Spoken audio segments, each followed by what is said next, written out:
With the new Galaxy out in April and the next iPhone supposedly on the way this year, you're all wondering which has the best features for the money. That is, does Samsung or Apple offer the most bang or swipe for your buck? In this episode of the Infographics Show, we're comparing the Samsung Galaxy versus the Apple iPhone. Don't forget to subscribe and click the bell button so that you can be part of our notification squad. The most recent version of each is the S8 or S8 Plus for the Galaxy and the 7 or 7 Plus for the iPhone. The Galaxy, released April 21st, runs on the Android 7.0 Nougat operating system, while the iPhone, released last September, is on iOS 10.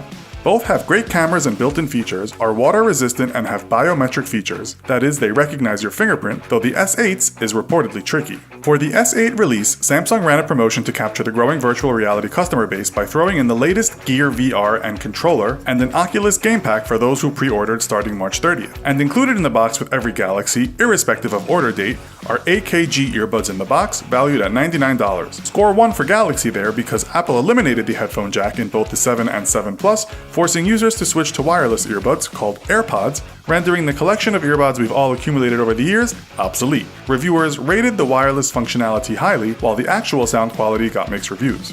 Before we get to aesthetics, what's inside? The US version of the Samsung S8 has a Qualcomm Snapdragon 835 processor, while the international version has a Samsung Exynos 8895. The Snapdragon 835 is a big deal because, in short, it's smaller but does more, faster than the last top processor, the Snapdragon 821. And because of Qualcomm's partnership with Samsung, you can only get the processor in a Samsung Galaxy S8, providing a major selling point for the phone. In practical terms, a smaller processor means more efficient operation, and phone designers have more freedom to build something ultra slim or structural internal components without working around a large processor. A big plus, it also uses less battery life. In a comparison with Apple's A10, the tech review website TrustedReviews.com found that the A10, that is the iPhone 7, just edged the Snapdragon 835 in a benchmark test of mixed processor-intensive tasks. However, in the 3D graphics score, which predicts how well the phone will do on gaming tasks, the Snapdragon was 25% higher than the A10. While benchmark tests don't always translate to real-world application, a difference like that suggests a major leg up for Samsung with the gamers, in addition to the VR bundles for order with the S8. In graphics processing unit, or GPU, from Qualcomm is an Adreno 540, while Apple used a PowerVR GT7600 GPU. The Galaxy S8 also takes the RAM competition with 4GB, as the iPhone 7 has just 2 or 3 on the 7 Plus. Well, it sort of takes the RAM competition. RAM means memory, that is, what hangs on to what you've recently been doing on the phone. More RAM or memory allows you to multitask or get back into a recent app more quickly, so while both RAM and processor are related to speed, they are distinct. However, while the Galaxy S8 has more RAM, iOS is more efficient and doesn't need more RAM to function equally. That's why the Galaxy has more RAM, but it's actually about a wash. Now on to how it looks and feels to the consumer. The Galaxy S8 has a 5.8-inch display of 570 pixels per inch and a weight of 5.46 ounces. iPhone 7 has a 4.7-inch display of 325 pixels per inch and a weight of 4.87 ounces. If you're really a camera pro, you probably already know that both phones, and by that we mean each version including the Plus, so all 4 models, have a 12-megapixel camera. But the 7 got raves from the photog blogs, hailing the optical image stabilization that was on previous iPhone Pluses and the new image signal processor. The 7 Plus has bokeh effect for portraits. A BGR comparison for overall camera function placed them about even, depending on use. Side-by-side comparisons of identical photos shot with each camera in multiple reviews show the S8 a little brighter and a little more vivid for still photos of selfies and simple landscapes. For video, both have good stabilization, but the iPhone has 2 times zoom thanks to its telephoto lens, one feature that the S8 lacks. But for most of us, the real question is how long each phone will last on a charge. The S8 specs tell you how long the phone will go on just MP3 playback, video playback, and talk time. But you want to know how long it will last over the course of your average day, mixing talk, text, social media, YouTube and other videos, games, taking and browsing photos, and maybe a Netflix or 2. You'll have about the same on both phones, the ability to go a full workday plus evening on one charge, if you're not constantly on energy-intensive apps. You can conserve battery by kicking down screen brightness to a still legible 75 or 80%. As for organizing your work and life, the iPhone Siri is probably still the champ. You can ask her any random question and use your voice for functions. The S8's Bixby is more of a task manager to help you use features in your phone than an instant encyclopedia to the world like Siri. If you're a shopaholic, one cool Bixby feature is snapping a photo with object recognition that will help you track down where you can get the sweet gear you just saw. To get apps for either phone, both the Google Play Store and the Apple Store have millions of apps. You won't suffer options on either operating system. On the topic of apps, you'll need them in the S8 if you're a video chatter. Unlike Apple's FaceTime, there is no single built-in standard free video chatting app across all Android phones. Skype and Google Hangout have their advantages, but if you're averse to learning something new and using different apps for the same core function, you might think twice about the S8. Regarding price, the iPhone starts lower but also goes higher. On the S8, retail price is either $750 or $840 for the Plus, with standard 64GB storage. The iPhone 7 and Plus each offer 32, 128, or 256 GB. The price range is $649 for the 7 at 32GB to $969 for the 7 Plus at 256 GB. There are, of course, deals and promotions with the 4 carriers that offer both the S8 and iPhone 7. You might want to keep those deals in mind and think twice about investing in an iPhone 7 right now, as the iPhone 8 is rumored to be out later this year. One feature Apple watchers say will be included is superior biometrics. The fingerprint feature will easily dominate the Galaxy's troublesome reader. No word yet on how glossy the iPhone 8 might be if Apple's designers attempt to step to the S8's much touted look, but Apple could think twice about the idea, as reviewers noted that the glass body that makes the S8 so beautiful also makes it smudge prone. So, which smartphone do you prefer? Let us know in the comments. And if you like these type of comparison videos, be sure to watch Xbox versus PlayStation. Thanks for watching, and as always, don't forget to like, share, and subscribe.